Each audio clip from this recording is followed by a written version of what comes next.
guys, welcome back to Critical Flick. Today I'll be reviewing Troll, now streaming on Netflix. So Troll is a new Norwegian monster film where we see a troll emerge from a mountain because of some drilling activity.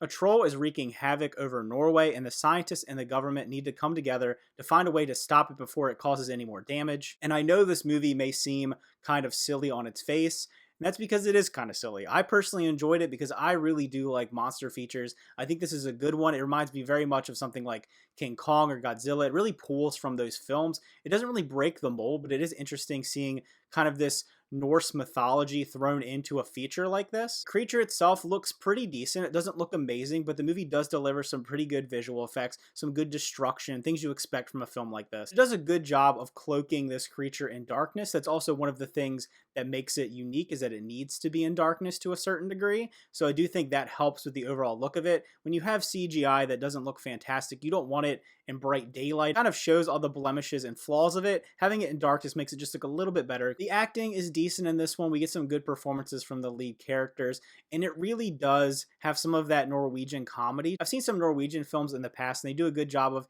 interjecting a little quippiness to it, make it a little bit lighthearted. It is pretty self-aware. It doesn't take itself too seriously. It does have some serious moments because it has to have it. It is a serious event. If it were happening in real life, it would be serious. It was destroying Norway and going around and all this.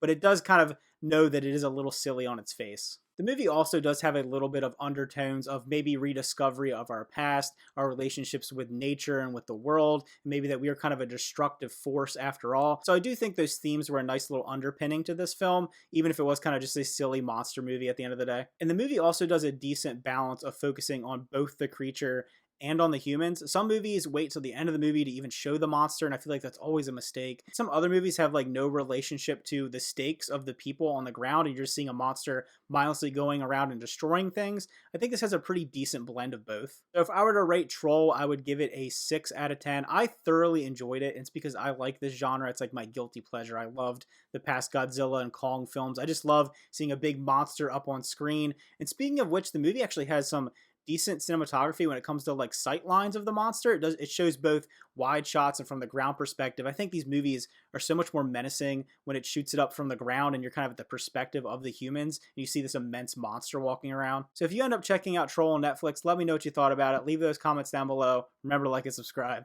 and see you guys next time.